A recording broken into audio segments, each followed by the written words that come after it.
Manual do Recenseador. CD 1,09. Ministério da Economia. Instituto Brasileiro de Geografia e Estatística, IBGE.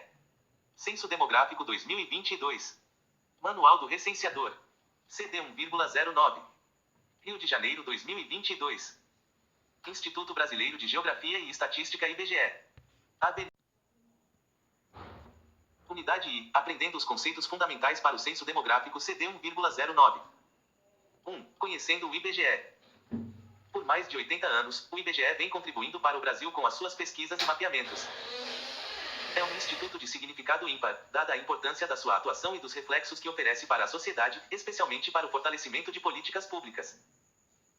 Esperamos que você queira saber mais e sinta-se motivado a colaborar com essa apaixonante instituição. Saiba mais. Se tiver interesse em ampliar seu conhecimento sobre a história do IBGE, visite o portal do Núcleo Virtual da Rede de Memória do IBGE. Disponível no link. Em seus fundamentos, o IBGE é o órgão coordenador e produtor de informações estatísticas e geográficas do país. Para que suas atividades possam cobrir todo o território nacional, a instituição conta com uma rede nacional de pesquisa e disseminação, composta por 27 unidades estaduais, 26 nas capitais dos estados e 1 no Distrito Federal, 570 agências de coleta de dados nos principais municípios. Atenção! A missão do IBGE é retratar o Brasil com informações necessárias ao conhecimento de sua realidade e ao exercício da cidadania. CD 1,09. O IBGE oferece um panorama objetivo e atual do país, com a produção e a disseminação de informações de natureza estatística, geográfica e ambiental. Essa missão se concretiza quando o IBGE identifica, mapeia e analisa o território, realiza a contagem da população, informa como a população vive, apresenta a evolução da economia a partir de estatísticas do trabalho e da produção. Tais informações, relevantes e confiáveis, são essenciais para a consolidação de uma sociedade democrática e para o planejamento de políticas públicas. CD 1,09. 2. O Censo Demográfico 2022. O censo é a principal fonte de dados sobre a situação de vida da população nos municípios e localidades. Estes dados podem ser utilizados para a definição de políticas públicas em nível nacional, estadual e municipal, e também como auxílio para a tomada de decisões na área de investimentos do setor privado. Em 2022, o IBGE realizará o XII Censo Demográfico, que será um retrato de corpo inteiro do país com o levantamento do perfil da população e das características de seus domicílios. Ou seja, ele nos dirá como somos, quantos somos e como vivemos. No Censo 2022, o IBGE visitará cerca de 70 milhões de domicílios brasileiros, espalhados pelos mais de 8,5 milhões de quilômetros ao quadrado do nosso vasto território, para conhecer a situação de vida da população em cada um dos 5.568 municípios. Um trabalho gigantesco que envolve milhares de pessoas. Para chegar a um consenso sobre quais questões serão investigadas no Censo Demográfico 2022, o IBGE promove consultas e debates amplos, com a sociedade brasileira, a comunidade acadêmica e órgãos técnico-governamentais. A partir daí, com a conclusão do censo, o Brasil vai dispor de informações necessárias para conhecer as características das pessoas, onde residem, por exemplo, a fim de planejar políticas e investimentos públicos. O conjunto de dados coletados trará resultados relacionados a questões fundamentais, como o total da população do país por sexo e faixa etária e como está distribuída no território nacional, a expectativa de vida da população do país, a estimativa de brasileiros que vivem fora do país, o número médio de filhos que uma mulher teria ao final do seu período fértil, o tipo de habitação em que vive a população do país, a proporção da população que tem acesso ao saneamento básico, o nível de instrução da população, as condições de trabalho e o rendimento da população, e distribuição por pertencimento étnico-racial da população brasileira, incluindo povos indígenas e população quilombola. O censo demográfico, assim como qualquer censo, tem como uma das etapas primordiais a coleta de dados. A partir de entrevistas com moradores, o IBGE registra informações sobre os seus modos de vida. Os dados coletados são relativos ao estado de coisas em uma data específica, isto é, a um retrato da situação naquele momento. CD 1,09. É acento agudo preciso adotar uma data específica como referência para evitar divergências entre quantitativos e características da população, que se alteram com o tempo, entre o início e o fim do período da coleta. Atenção! Pessoal, essa data de referência, ela está errada, tá? A data certa é a meia-noite do dia 31 de julho para 1º de agosto de 2022. Tem uma errata corrigindo esta data aqui, tudo bem? Vamos dar seguimento à leitura do manual. É acento agudo importante que você não se esqueça da data de referência para os...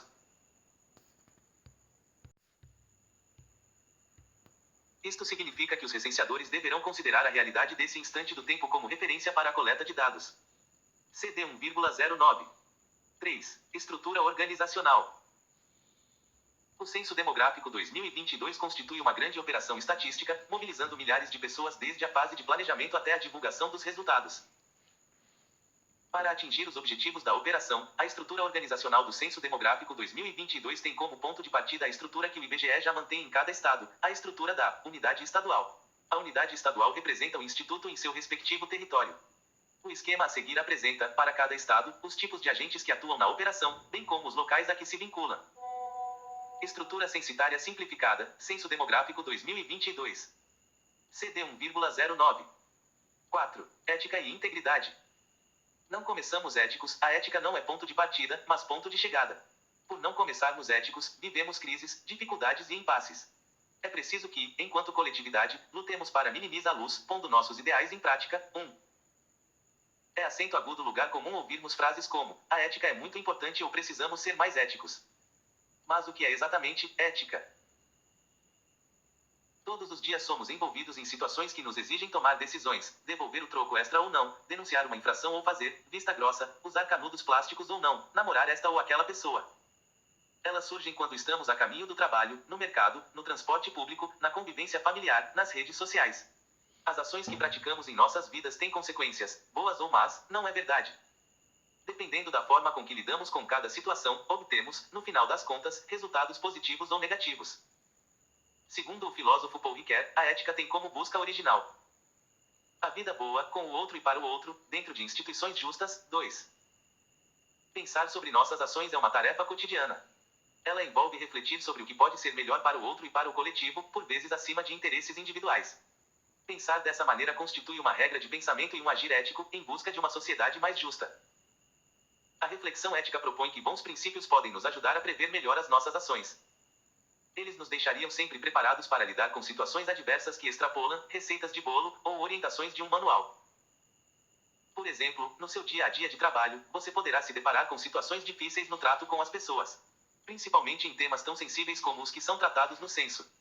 Tanto na interação com a equipe de trabalho, quanto na interação com os informantes. Durante toda a entrevista, por exemplo, o juízo particular do recenseador não deve prevalecer sobre os princípios de aplicação do questionário, estabelecidos em diversas instâncias de especialistas, em prol da confiança dos dados coletados, utilizados por políticas públicas. Uma adaptação de excerto de Marcondes, Danilo. Crise da Ética e Sociedade Brasileira. Estadão. Com.br. São Paulo, 3 de maio de 2017. Disponível em Menor que Fausto Macedo, Crise da Ética e Sociedade Brasileira, maior que. Acesso em 30 de julho de 2019. 2 Riquet, Paul, Soamene come um altre. Paris, Soil, 1990 Apud. Pereira, Luiz. Paul Riquet, O Caminho da Sabedoria Prática. Diacritica, Braga, V. 26, número 2, p. 470 a 489, 2012. Disponível em menor que, NRN igual a ISO maior que. Acesso em 30 de julho de 2019. CD 1,09. No IBGE, cada agente que o compõe tem a oportunidade de contribuir para um serviço de grandes proporções em favor do interesse social. Para desempenhar uma boa contribuição por meio de seu agir, os agentes públicos têm à disposição um outro princípio essencial além da ética, a integridade. Esse princípio rege relações e procedimentos dentro de um órgão público para preservá-lo especificamente da corrupção. 4,1. Ética profissional. O IBGE oferece a seus agentes públicos um código de ética profissional, para orientá-los a agir eticamente em seu dia a dia. O agente IBGEano deve zelar pela qualidade dos processos de produção das informações oficiais, adotando critérios de boas práticas tanto nas atividades finalísticas quanto nas atividades de apoio. Agir com dignidade, decoro, zelo, eficácia, eficiência e consciência dos princípios morais, seja no exercício do cargo ou função, seja fora de seu âmbito. Por exemplo, constitui falta de zelo com a instituição causar dano a qualquer bem pertencente ao patrimônio público, deteriorando-o, por descuido ou má vontade. Entende-se por agente público Todo aquele que por força de lei, contrato ou qualquer ato jurídico preste serviços de natureza permanente, temporária, excepcional ou eventual, ainda que sem retribuição financeira, a órgão ou entidade da administração pública federal direta e indireta. Art. 19, parágrafo único, da Resolução R.PR. número 06/2013, que institui e aprova o regimento interno da Comissão de Ética do IBGE. O agente público deve trabalhar em harmonia com a estrutura organizacional, respeitando seus colegas e cada concidadão, colaborando para o cumprimento das atividades da instituição. A cortesia, a boa vontade, o cuidado e o tempo dedicados contribuem para a boa prática profissional. Tratar mal uma pessoa significa causar-lhe dano moral. Atenção! Ter ética profissional é ponderar sobre as ações realizadas no exercício de uma profissão. Esta reflexão deve anteceder a prática profissional, ou seja, ela deve orientar o que devemos fazer e como devemos fazer. O censo, como qualquer operação, para ser bem executado, não depende apenas das boas orientações que o Instituto fornece a seus colaboradores, mas também do empenho e da conduta que estes demonstram e transferem para o seu trabalho. A forma como você se relaciona com as pessoas nas diversas circunstâncias de trabalho da operação exercerá grande influência na qualidade dos resultados obtidos. Um tratamento profissional, seguro, respeitoso, enfim, ético, com sua equipe de trabalho e com os cidadãos que forneceram as informações, é muito importante. O Código de Ética Profissional do IBGE funciona como um documento de referência para todos os agentes públicos a serviço da instituição. A partir de sua leitura e análise, será possível uma melhor reflexão sobre a conduta a ser adotada em cada situação. CD 1,09. 4,2. Integridade. A busca pela promoção de uma cultura ética e íntegra nas organizações públicas e privadas tem sido uma preocupação, não só no Brasil, como no mundo. Mas o que é integridade? A Organização para a Cooperação e Desenvolvimento Econômico, OCDE, esclarece que a integridade pública tem por objetivo proteger o interesse público sobre interesses privados e dar-lhe prioridade sobre estes no âmbito do setor público, por meio da conformidade e adesão coerente a valores éticos, princípios e normas comuns. 3. De maneira complementar, o Ministério da Economia caracteriza a integridade como o princípio da governança pública que previne e remedia práticas de corrupção nas instituições públicas. Isto é, fraudes, irregularidades e desvios éticos e de conduta, das quais são exemplos a manipulação de dados, informações e o extravio de recursos materiais. 4. As quebras de integridade afetam o governo, as empresas e as pessoas. 5. De que maneira? Os governos. Minando a democracia e o Estado de Direito. Prejudicando o desenvolvimento em geral. Provocando a desmoralização e a perda de confiança no governo e nas instituições públicas, e aumentando os custos e reduzindo a qualidade dos serviços públicos. As empresas. Distorcendo o mercado e desestimulando os investimentos, aumentando os custos das empresas. Reduzindo a produtividade e empurrando empresas para a informalidade. As pessoas. Piorando a qualidade de vida e perpetuando a pobreza, arruinando carreiras e reputações. Negando acesso a serviços básicos e gerando sentimento de desilusão. Como agentes públicos, é fundamental que saibamos como as ações gerenciais de controle norteiam as nossas atividades. Ações que primam pela ética, integridade pública e transparência. 3. OCDE, Organization de Cooperation and Development Economics. Recommendation Integrite Public, disponível em menor que, PDF maior que, acesso em 27 de janeiro de 2020. Tradução livre. 4. CF, Portaria número 239, de 23 de maio de 2019. O IBGE, conhecedor do papel relevante que exerce para a sociedade, vem elaborando uma série de medidas para o fortalecimento da integridade institucional, visando ao alcance de seus objetivos e de sua missão, retratar o Brasil com informações necessárias ao conhecimento de sua realidade e ao exercício da cidadania. Uma quebra de integridade muito delicada para o IBGE é o uso indevido ou manipulação de dados e informações na operação censitária. São exemplos de uso indevido ou manipulação de dados e informações, acesso ou concessão de acesso indevido aos dados e informações, inclusive com uso de persuasão e aproveitando-se de eventual ingenuidade dos usuários, acesso ou concessão de acesso a dados ou informações restritas para uso ou divulgação indevida, e manipulação e alteração de dados e informações em benefício próprio ou de terceiros. Atenção! A Lei Federal nº 5.534, 1968, modificada pela Lei Federal nº 5.878, 1973 e regulamentada pelo Decreto nº 73.177, 1973, assegura aos informantes das pesquisas realizadas pelo IBGE o sigilo das informações prestadas. 4. 2,1. Atos ilícitos e desvios de conduta, quebra de integridade. Na perspectiva do indivíduo, podemos conceituar integridade como a qualidade daquele que se comporta da maneira correta, honesta e contrária à corrupção. 6. Quando algum ilícito é cometido, há uma quebra de integridade. É dever de todo agente público, ao presenciar alguma irregularidade, denunciar. Vejamos, a seguir, alguns conceitos relacionados à quebra de integridade. 4.2.1.1 Corrupção. Segundo a Organização Transparência Internacional, a corrupção é definida como o abuso do poder confiado para ganhos privados. 7. Este abuso de poder envolve a prática de atos ilícitos ou ilegítimos de forma deliberada ou intencional, e é caracterizado pela quebra de confiança por parte do agente que comete o ato. Pode envolver agentes públicos ou privados. 6. Sebrae. Integridade para pequenos negócios. Construa o país que desejamos a partir da sua empresa. 2017. Disponível em menor que integridade por 120 para por 120 pequenos por 120 neg por C3 B3 cios.pdf. Acesso em JUU 2020. 7. Transparência Internacional. Perguntas frequentes. 2019.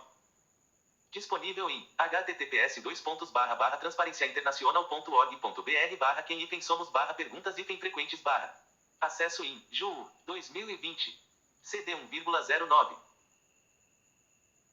O ganho privado, ainda que seja, geralmente, de ordem econômica, pode ser de qualquer natureza, inclusive a fuga de uma obrigação, e pode ser destinada ao agente que comete o abuso de poder ou a um terceiro. 8. A corrupção é um grave problema no país e no mundo, pois dificulta a boa aplicação dos recursos financeiros e o progresso, sendo necessários todos os esforços para combatê-la. A integridade pública é uma resposta estratégica neste combate. 4.2.1.2 Fraude. Pela norma ISA 240 da International Auditing and Assurance Standards Board, IASB 9, fraude é acento agudo 1, ato intencional praticado por um ou mais indivíduos, entre gestores, responsáveis pela governança, empregados ou terceiros, envolvendo o uso de falsidade para obter uma vantagem injusta ou ilegal. A fraude pressupõe a intenção de praticar o ato ilícito. Distinguindo-se da fraude, o erro é acento agudo um ato não intencional resultante de omissão, desatenção, má interpretação, fruto de descuidos ou engano. Comete fraude até o agente que não se beneficia dela.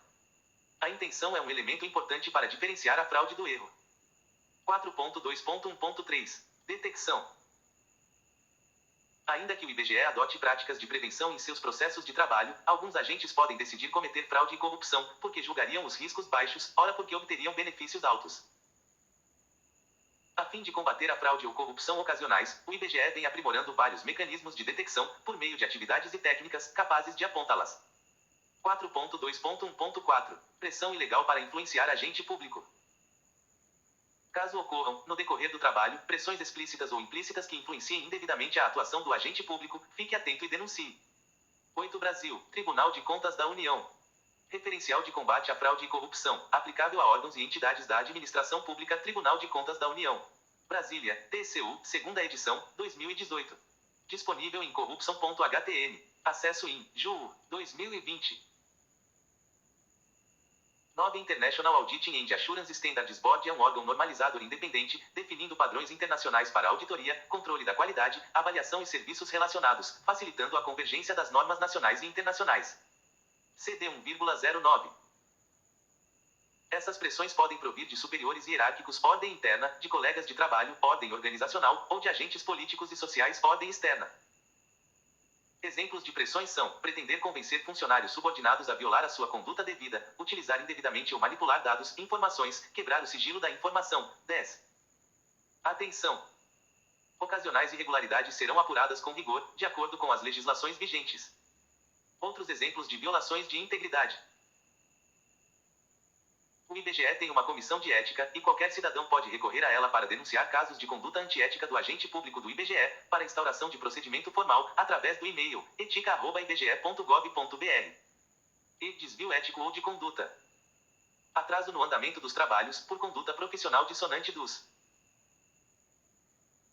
interesses institucionais, execução de atividades alheias ao serviço, durante o expediente, uso do cargo ou função para favorecimento pessoal ou de terceiros, não realização das atribuições com zelo, dedicação, presteza, responsabilidade e qualidade, não cumprimento da carga horária, ou ausência do trabalho, sem prévio aviso ou autorização da chefia, omissão do servidor em denunciar ou representar ocorrência de irregularidade, assédio moral ou sexual, e discriminação de raça, gênero, religião, origem e orientação sexual.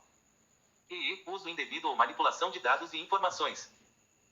Acesso ou concessão de acesso indevido aos dados e informações, inclusive com uso de persuasão e eventual ingenuidade dos usuários, acesso ou concessão de acesso a dados ou informações restritas para uso ou divulgação indevida, e manipulação e alteração de dados e informações em benefício próprio ou de terceiros.